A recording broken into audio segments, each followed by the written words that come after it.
तस्मै नमः। छठवें अध्याय में आत्म संयम योग का वर्णन। युञ्जन एवं सदात्मानं योगी नियतमानसा शांतिं निर्वाण परमां मत्संस्थामधिगच्छति। भगवान कहते हैं कि मन को जो बस में रख करके योगी अपनी आत्मा को योग में लगाता है वह परम पदरूप शांति और परमात्मा को भी पा लेता है। भगवान ने छठवें अध्याय में योग का महत्व बताया। युञ्जन एवं सदात्मानं, जो व्यक्ति हमेशा योग में स्थिर रहता है उस व्यक्ति से परमात्मा दूर नहीं है और मुक्ति भी दूर नहीं है। और इसलिए भगवान ने जो गीता का ज्ञान अर्जुन को दिया है, ये गीता का ज्ञान व्यक्ति को योगी बना देता है।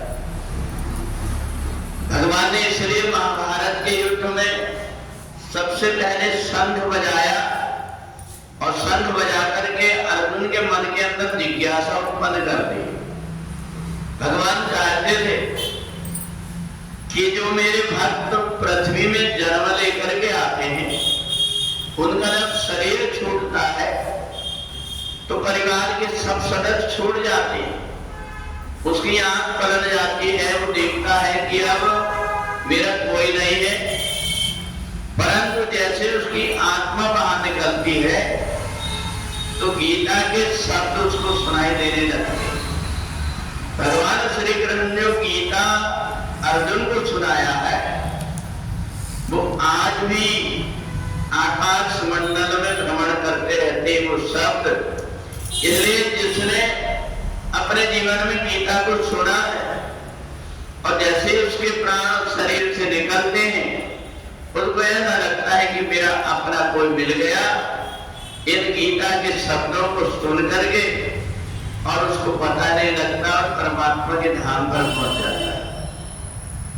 हमने इसकी एक प्रथा बना दिया कि व्यक्ति जब मरने लगे तो उसको गीता सुना दो।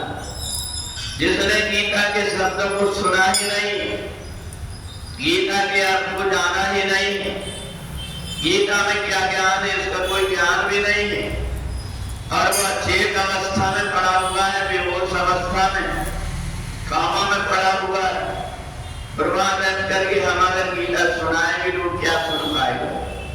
इसलिए युञ्जन एवं सदात्मानं योगी सर्वकिलमषः, जो व्यक्ति गीते जी गीता के ज्ञान को हृदय में धारण कर लेता है तो परमात्मा से अपने आप जुड़ जाता है। इसके लिए थोड़ा सा हमें प्रयत्न करना पड़ता है। तो इसलिए रात्रि का समय भगवान ने विश्राम का दिया और इसलिए आसुरी बेला कही गई है रात्रि को। और जब जैसे ही 4 बजते हैं ब्रह्म मुहूर्त प्रारंभ हो जाता है। सारे देवता अंतरिक्ष में, सारी तीर्थ की नदियां अंतरिक्ष में होकर के देखने लगती है और ब्रह्म मुहूर्त में जो व्यक्ति परमात्मा के ध्यान और चिंतन में अपने आप को लगा देता है उस व्यक्ति को धीरे धीरे करके आत्मबोध होने लगता है। परंतु यदि हम योग युक्त आहार विहार, योग युक्त स्वप्न, हम खाने में कमी कर देते हैं और ज्यादा खाने लगते हैं, हम सोने में कमी कर देते हैं और ज्यादा सोने लगते हैं, तो व्यक्ति जो ज्यादा जल्दी उठ जाता है वो अगर ध्यान करने बैठता है तो ध्यान नहीं होता, ऊँघते रहता है और उसको थोड़ी देर में ऐसा लगता है कि मैं फिर से सो जाता। यदि कई बार ध्यान करने वाला व्यक्ति फिर से सो जाता है। तो इसलिए युञ्जन एवं सदात्मानं, हर चीज की व्यवस्था बनी हुई है।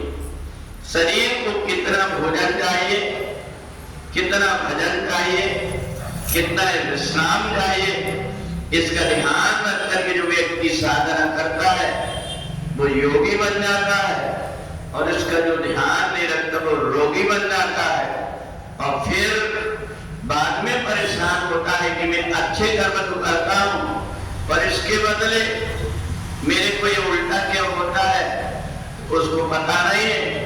वो चला तो जरूर है पर उल्टी दिशा की तरफ चल गया।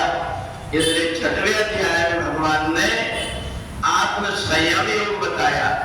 अपनी आत्मा को ऐसे बना लो कि वो परमात्मा की तरफ जाए, दूसरी तरफ ना जाए, नहीं तो आलस्य में पूरा जीवन चला जाता है। जो व्यक्ति शरीर को संभाल करके रखता है, शरीर से कोई काम और सेवा नहीं करना चाहता, उस व्यक्ति का शरीर भी मरने के बाद कौवा भी बैठना पसंद नहीं करता। तो इसलिए ये जो शरीर भगवान ने दिया है इसको प्राप्त करके जो परमात्मा के काम में अपने आप को लगा देता है वास्तव में वो भाग्यशाली कहलाता है। वृंदावन बिहारी लाल